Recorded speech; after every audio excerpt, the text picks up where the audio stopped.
Yan, sapat na siguro yan upang mapasok ng liwanag ng araw ang gubat na ito. Wika ni Roble. Roble, sunugin na din natin ang mga kubong itinirik ng mga demonyo upang hindi na ito muli pang pamahayan ng kung ano-ano pang nilalang. Dagdag naman ni Nong Jem. Matapos nilang sunugin ang mga kubong nakatayo sa lugar na yon, ay agad din naman nila itong nilisan. Sa kanilang paglalakbay, pansin ni Nong Jem na habang papalapit sila sa lugar ng mga maranhig, ay ang pagsikip ng kanyang dibdib. Animoy nahihirapan siyang huminga sa lugar na yon, na siyang agara namang napansin ni Roble. Nong Jem, ayos lang ho ba kayo?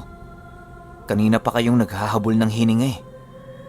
Wika dito ni Roble habang sila ay naglalakad. Wala ito, Roble. Hinga lang siguro to dahil sa pagod. Sagot naman ni Nong Jem. Kahit anong pagpapanggap ni Nong Jem noong mga oras na yon, ay hindi na itatago ng mukha nito ang kanyang hirap na nararamdaman. Pag-akyat nila sa ika-4 na bundok, ay inabutan na sila ng dapit hapon na siya namang paglitawan ng mga iba't ibang uri ng nilalang na naroon. Ang tanging nakaagaw pansin lamang kila Roble ay ang grupo ng mga gawin-gawin. Isa itong uri ng nilalang na merong 8 ulo at kasing taas ng puno. Meron din yung nagsisihabaang mga buhok sa balat nitong nangingitim. May mga sandata din ang mga nilalang na yon na siyang labis na ikinakabahala nila Roble. Kasabay ng pagtalikod ng haring araw, ay ang pagsilay nila Roble sa mga mapupulang mata ng mga nilalang na naroon. Di din kalayuan sa kanilang kinaroroonan, ay nasipat ni Roble ang grupo ng mga maranhig na papalapit sa kanila. Ang nasipat ni Robleng mga maranhig noon ay nakasuot na ng pandigmang kasuotan. Animoy sa paglipas ng mismong araw, ay ang ginawa ng paghahanda ng mga maranhig. Sila Roble naman ay nananatili lamang sa kanilang pwesto na alerto sa lahat ng maaaring mangyari. Pagtingin ni Roble sa kalangitan, ay doon niya nasipat ang napakaraming uwak na kayang dumagit ng isang buong baboy. Paikot-ikot lang ito sa kanilang kinaroroonan na para bang nagmamasid lang ito sa kanila. Roble, humanda ka. Dahil sorpresang umatake ang mga gawin-gawin. Marami tayong kalaban ngayon, Roble, na siyang ikakahirap ng ating paglalakbay. Wika ni Nong Jem. Ilang minuto lang ang lumipas ay napansin na nila Roble ang papasugod na mga higanteng nilalang. Sa bawat pag-apak ng mga gawin-gawin ay siya namang panginginig ng lupa. Alam nila Roble noong mga oras na yon na hindi ordinaryong nilalang ang mga gawin-gawin dahil sa mga taglay nitong abilidad. Nang malapit na ito sa kinaroroonan nila Roble, ay siya namang pagsalubong nila sa mga ito. Dahil sa wala ng pagpipilian noong mga oras na yon si Nong Jem, ay nilalabas na niya ang kanyang itinatagong agimat. Maliban sa 7 bertudes na hawak ni Nong Jem, ay meron pa itong agimat na kung tawagin ay Tres Pico Dignum. Ang kakayahan ng ganoong uri ng agimat ayon kay Roble ay bibigyan kanito ng malakas na proteksyon. At ang nagmamay-ari dito ay nagiging magaling sa pakikipaglaban sa kahit na anong uri ng nilalang. Angkop na angkop ang gamit na yon dahil sa kinakaharap ng magmaestro sa bundok ng Tubahon. Nang magkadikita na ang dalawang panig, doon na nag-umpisa ang madugong digmaan.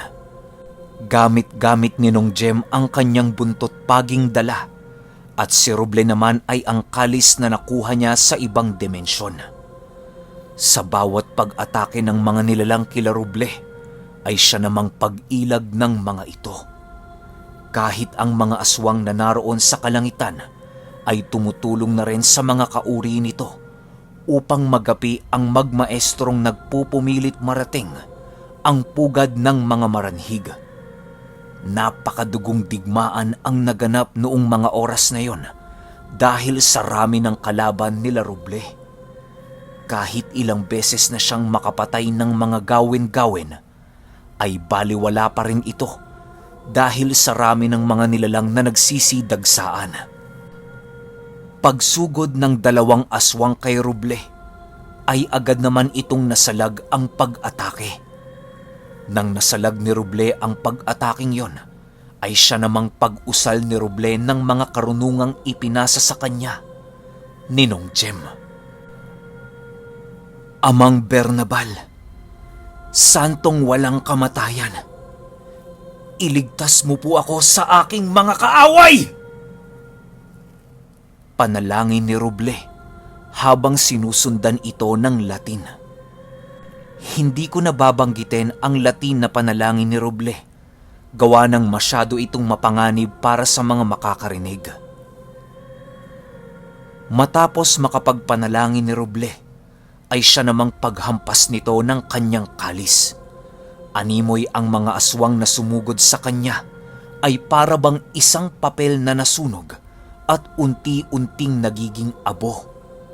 Kasabay ng paglaho ng mga aswang, ay siya namang pagsugod ng mga gawin-gawin patungo sa kanyang kinaroroonan. Si Nong Jem naman noong mga oras na yon ay pinagtutulungan na ng mga engkantong nasa kaanyuan ng isang baboy ramo. Malalaki ang mga baboy ramong yon na halos kasing laki na ng isang ganap na kalabaw.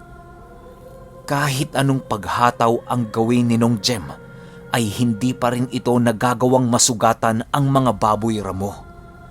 Di rin naman siya tinatamaan ng mga pag-atake ng mga nilalang na yon sa kadahilan ng mataas na proteksyon ang naibibigay sa kanya ng dalawa niya pang agimat. Ang mutya ni Nong Jem ay hindi niya pa ginagamit, gawa ng magiging mahirap na para sa kanyang lumaban kapag nakaramdam na siya ng matinding pagod. Kahit mabigyan siya ng lakas ng mga mutsyang hawak niya sa panandaliang oras, ay hindi pa rin ito sasapat upang maubos ang kanilang kalaban. Ayaw rin naman ni Nong Jem na maging pabigat sa kanyang disipulo dahil sa maaari nilang ikamatay yon kung iisipin pa ni Roble ang kanyang kalagayan. Makalipas lamang ang ilang minuto, at naroon na nga ang grupo ng mga maranhig.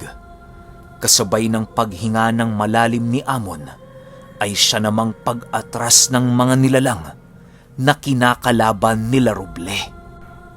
Ano ba ang nais mong patunayan?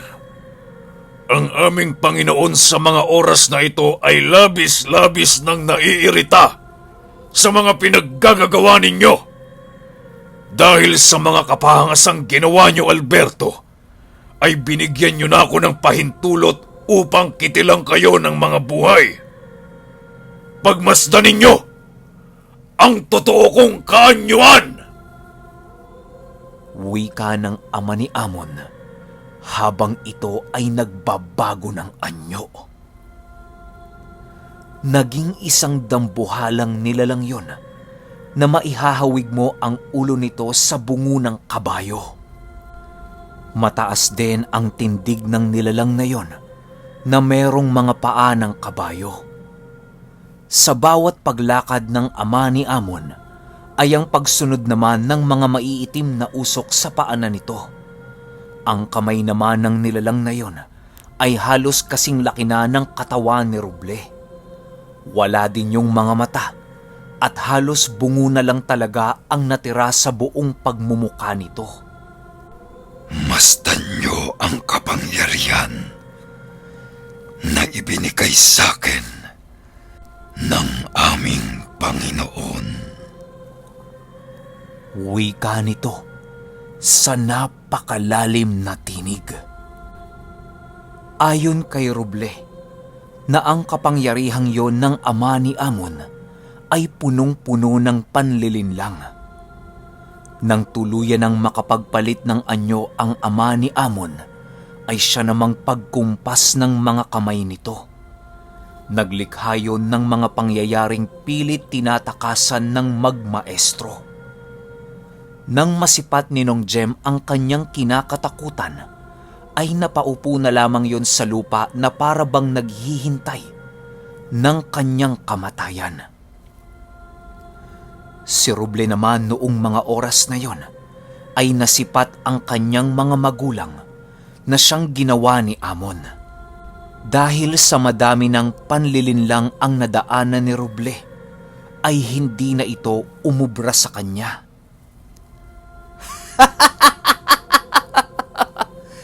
Nagkakamali ka ata ng tinatakot. Lahat ng takot sa aking katauhan, lahat ng mga pangyayaring aking iniiwasan, ay nalagpasan ko na. Di mo ko madadala sa simpleng pananakot lamang. Kahit ilang ulit mo pang kopyahin ang mga kaanyuan ng aking mga magulang, ay hindi na yan uubra sa akin. Pasensyahan na lang tayo. Dahil sa hindi na kita magagawa pang buhayin, lalo pat isang kalapastanganan para sa akin, ang pambababoy sa aking mga magulang! Wika ni Roble. Matapos nitong makapagwika, ay agad namang hinawakan ni Roble ang kalis na siyang naging sanhi upang lumabas ang napakalaking espiritu na naninirahan dito.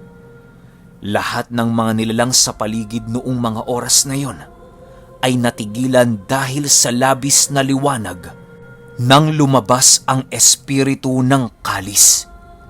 Lahat ng tinatamaang nilalang ng liwanag na ibinabato nito ay bumabagsak na lamang sa lupa nang wala ng buhay. Maging ang mga gawin-gawin ay wala ring ligtas sa abilidad ng kalis.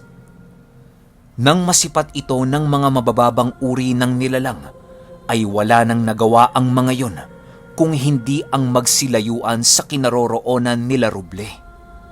Nang nakaramdam na ng ginhawa si Nong Jem, ay agad din naman itong tumungo sa lugar kung nasaan si Roble. Paglapit niya dito ay biglang bumulong sa kanya si Roble ng, "Maestro, hanggang 5 minuto lang ang kaya ko.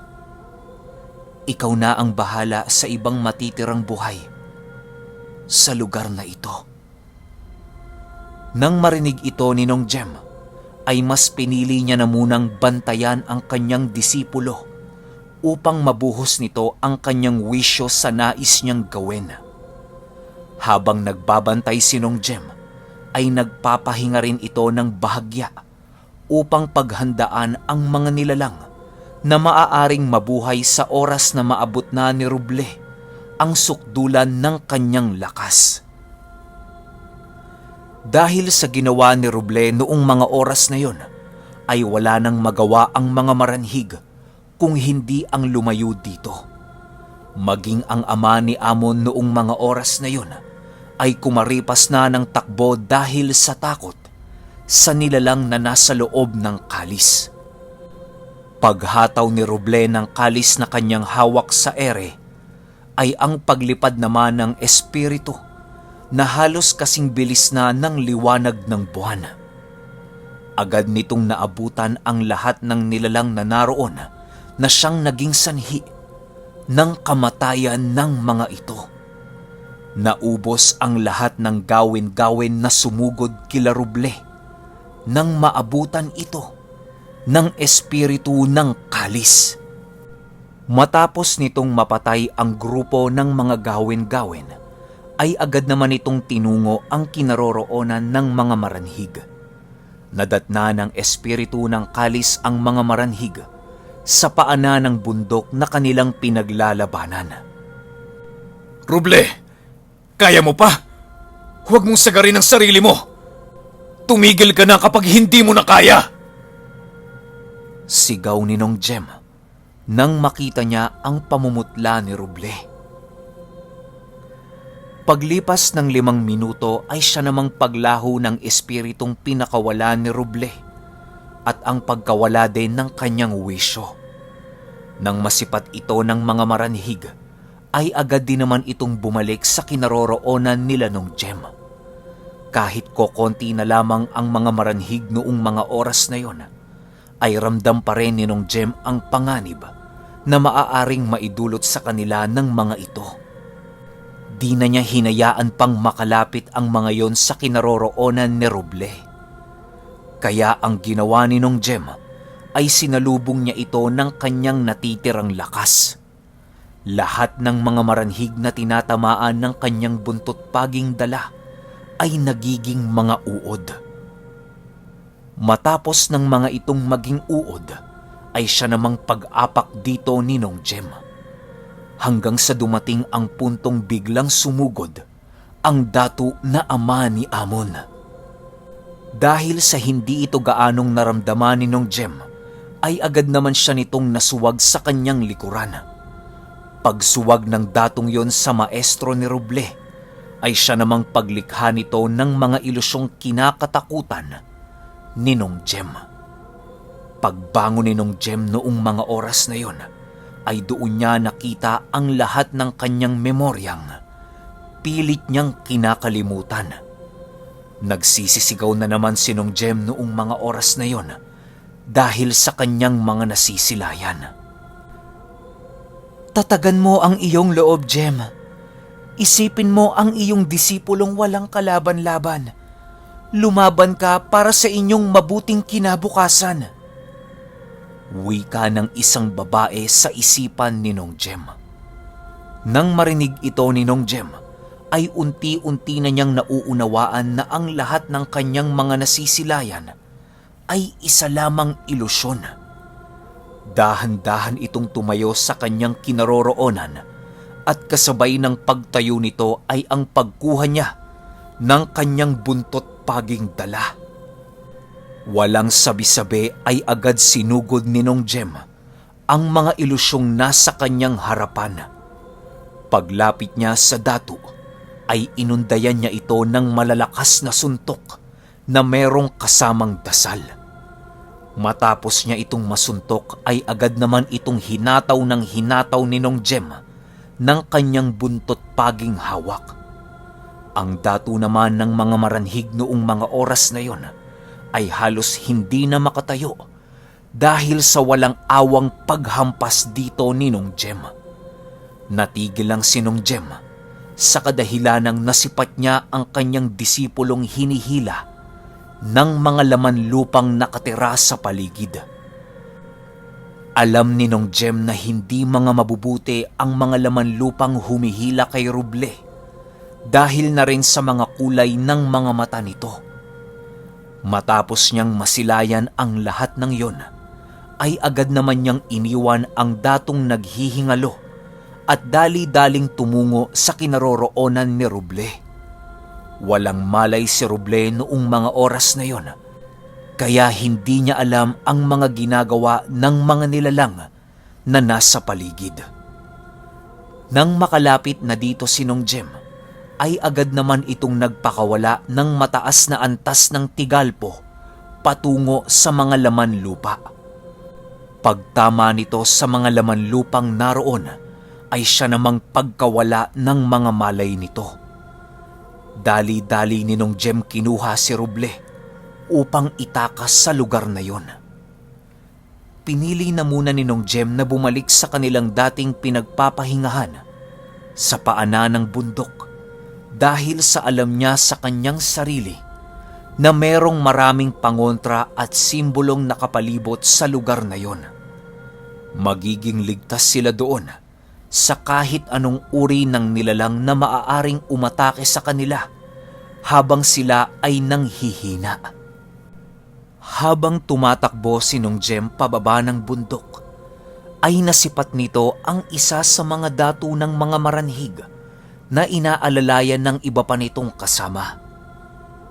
Nang marating na ni Nong Jem ang paanan ng ikatlong bundok, ay siya namang pagkawala ng malay nito dahil sa sobrang pagod. Paggising ni Nong Jem ay napansin niyang napakaliwanag na ng sikat ng araw. "Kumain ka na ho, maestro. Pinagluto na kita." Bungad na wika naman ni Roble sa kanyang maestro. Nang akmang tatayo na si Nong Jem, ay bigla na lamang yung nagsisisigaw dahil sa sakit ng kanyang katawan. Animoy inilaban si Nong Jem sa suntukan dahil sa napakarami nitong pasa at galos sa kanyang buong katawan. Ang higit na iniinda ni Nong Jem ay ang kanyang likuran dahil sa ito ang tinamaan ng pagsuwag sa kanya ng datu ng mga maranhig. Habang si Nong Jem ay kumakain, siya namang pagbahagi ni Roble ng mga plano nito. Ayon kay Roble, na kailangan nilang magapi muna ang datong makakaharap nila sa laban upang magkaroon sila ng mataas na tsansang manalo sa digmaan. Hindi man nila nagawang kunin ang ika-4 na bundok ng Tubahon, ay wala pa ring bakas ng pagkabigo sa kani-kanilang mga muka. Roble, kung maaari sana ay huwag mong ilabas ang espiritu ng kalis hanggat hindi pa tayo nasa bingit ng kamatayan. Gamitin mo muna ang mga usal na alam mo upang magtagal ka sa laban. Magiging dehado kasi tayo, Roble, sa digmaan kapag nawalan ka na ng wisyo. Bukod sa hindi mo kayang harapin ang lahat ng mga maranhig, ay dagdag pahirap din para sa akin ang iyong katawang walang malay. Mag-isip ka ng magandang plano, Roble, upang magtagumpay tayo sa digmaang ito. Wika ni Nong Jem. "Oho, maestro. Pasensya na kayo at nadala ko sa bugso ng aking damdamin." Sagot naman ni Roble. Matapos nilang makapag-usap, ay pinili na muna nilang magpahinga ng buong maghapon. Napagdesisyonan ng magmaestro noong mga oras na yon na matyaga na muna ang bundok na kanilang aakyatin upang magkaroon sila ng taktika sa pakikipaglaban. "Okay, sunod kagad natin yung 34. Wait lang.